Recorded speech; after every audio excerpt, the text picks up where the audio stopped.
राम राम जी। मेरी नई वीडियो में आप सभी का तहे दिल से स्वागत है। वेल, इन सर्दियों में मैंने एक काम और सीख लिया है, वो है बाजरे की रोटियां बनाना। बिल्कुल परफेक्ट रोटियां तो मैं नहीं बना पाती, लेकिन हाँ, काम चलाऊ बना ही लेती हूँ। और वैसे भी कोई काम हमें तभी तक हार्ड लगता है जब तक हम उस काम को करना स्टार्ट नहीं करते। एक बार काम करना स्टार्ट कर दिया तो परफेक्शन तो धीरे धीरे अपने आप आ ही जाएगा। ऑफिस से अचानक फोन आ गया था कि जल्द जल्द ग्रुप डी एम्प्लॉय ऑफिस पहुंचो, तो हम यहाँ पर रेडी होकर खाना वाना खाकर अपने ऑफिस की तरफ रवाना हो चुके थे। थोड़ी थोड़ी ठंड हो रही थी, थोड़ी थोड़ी धूप निकल रही थी। और पिछले 2 दिनों से ना दिसंबर जितनी सर्दी हो नहीं रही, एक्चुअली मौसम थोड़ा गर्म गर्म लग रहा है। मुझे ऐसा लग रहा है कि बारिश जल्द ही आने वाली है।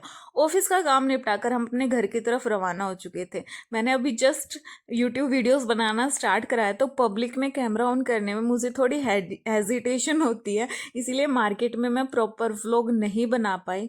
घर से रिगार्डिंग हमें कुछ काम था मार्केट में, तो हम वो काम करके सीधे अपने घर की तरफ रवाना हो जाएंगे। लास्ट वीडियो में मेरे पास ये कमेंट आया था कि दीदी अपने सीईटी के नोट्स भी शेयर कीजिए, तो इस वीडियो में मैंने अपने सीईटी के नोट्स शेयर करे हैं कि मैं सीईटी के लिए कहाँ से प्रिपेयर कर रही हूँ। थोड़ी छोटी छोटी भूख लगी थी तो हमने खाए थोड़े से मोमोज, और वीडियो लास्ट तक देखना। मैं इन्हीं नोट्स से एस्टेट और सीईटी दोनों के लिए प्रिपेयर कर रही हूँ। हाँ जी, तो आप सब लोग पूछ रहे थे कि आपने सीईटी के कैसे नोट्स प्रिपेयर करे हैं, इस बारे में बताइए। तो आज मैं आप लोगों से सीईटी से रिगार्डिंग अपने नोट्स शेयर करूंगी। तो सीईटी के लिए मैंने कोई पर्टिकुलर नोट्स नहीं बनाए हैं क्योंकि मेरे पास इतना टाइम नहीं है। फिलहाल मैं इन्हीं से पढ़ रही हूँ क्योंकि एस्टेट और सीईटी का ऑलमोस्ट सिलेबस एक जैसा ही है। कुछ ऐसे सब्जेक्ट हैं जो सीईटी में आएंगे लेकिन एस्टेट में नहीं आएंगे। उन सब्जेक्ट्स को मैंने अभी साइड में रखा हुआ है और मैं यहाँ से डीएसएल के नोट्स से पढ़ रही हूँ। काफ़ी अच्छे मेरे को ये नोट्स लगे। हरियाणा जी के हिंदी इंग्लिश मैं इन नोट्स से कर रही हूँ, और मैथ्स और रीजनिंग में यूट्यूब से कर रही हूँ। साइंस के नोट्स मैंने आपको लास्ट वीडियो में दिखा दिए थे। और नेशनल जीके एस्टेट में आता नहीं है, तो नेशनल जीके अभी मैंने स्टार्ट नहीं करा है। वो जब सीईटी के मैं बाद में करूँगी, जब एस्टेट हो जाएगा उसके बाद। तो ये थे हरियाणा जीके के नोट्स जो मैंने आपको दिखा दिए हैं, और इसमें करंट अफेयर्स भी दिए हुए हैं। एक सेकेंड में आपको दिखा दूँ, ये आप देख सकते हो। मैं मतलब पढ़ती रहती हूँ इससे, तो मैं पेंसिल लेके बैठती हूँ जब भी पढ़ने बैठती हूँ और चीज़ों को मार्क करते हुए चलती हूँ। तो यहाँ से ये हरियाणा करंट अफेयर स्टार्ट हो जाते हैं, और ये वही करंट अफेयर्स हैं जो सर यूट्यूब पे कराते हैं ना, वही सेम करंट अफेयर है। क्योंकि मैंने एक बार क्लास लेके देखी थी उनकी करंट अफेयर्स की। जो डाटा वो यूट्यूब पे कराते हैं ना, वो एज इट इज़ आपको इन नोट्स में देखने को मिलेगा। तो यहाँ पे ये हरियाणा करंट अफेयर्स और हरियाणा मैं यहाँ से कर रही हूँ। मैंने कोई नोट्स नहीं बनाया क्योंकि जॉब और उसके चलते बहुत ज़्यादा टाइम कंज्यूमिंग हो जाता है नोट्स बनाना। तो जो मटेरियल मेरे पास है ना, मैं उसी से पढ़ने का ट्राई कर रही हूँ।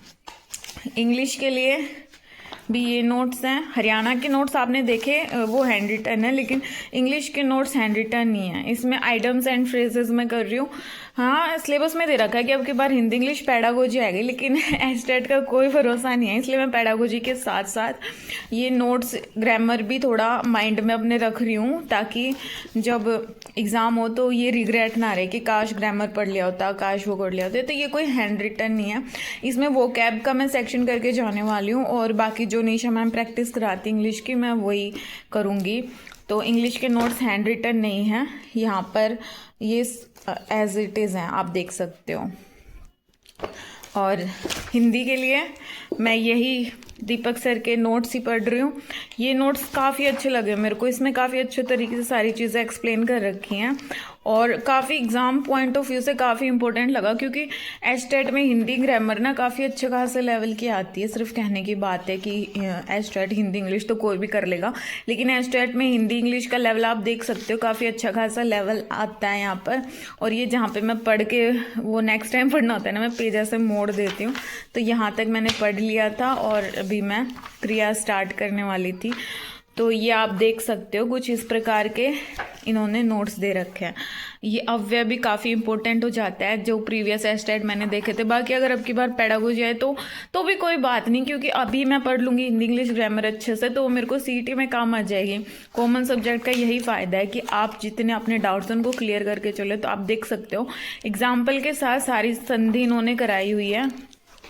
और मैं आपको मोटा मोटा दिखा रही हूँ। काफ़ी डाउट्स मेरे से ये रिगार्डिंग आते कि आपके नोट्स कौन से हैं। तो मेरे नोट्स 1800 वाले हैं, और जब मैंने दिवाली पे सर ने ऑफ़र दिया था कि जो 2500 के नोट्स हैं वो आपको 1800 में मिलेंगे, मैंने उसी टाइम नोट्स ऑर्डर करे थे। और हिंदी, इंग्लिश और हरियाणा जी के मैं यहाँ से पढ़ रही हूँ। मैथ्स, रीजनिंग मैं यूट्यूब से पढ़ रही हूँ, और आप देख सकते हो। लास्ट वीडियो में मैंने आपको अपने साइंस के नोट्स दिखाए थे, और ये मेरे यहीं से पढ़ रही हूँ मैं, हिंदी, इंग्लिश और हरियाणा जी के। बाकी सीडीपी मैं उस एक और बुक है मैं उससे पढ़ रही हूँ, साथ साथ मैं निशा मैम की क्लासेस भी देख लेती हूँ, क्योंकि सीडीपी की मैंने वही बुक पढ़ना प्रेफर करा था जो मैंने रीट और सीटेट के टाइम पे जो मैंने सीडीपी पढ़ी थी, मैं वहीं से इसी बुक से रिवाइज कर रही हूँ। कुछ नया मैंने ना नोट्स बनाया ना कोई नई बुक खरीदी है। तो ये मेरे नोट्स है जिनसे मैं प्रिपेयर कर रही हूँ।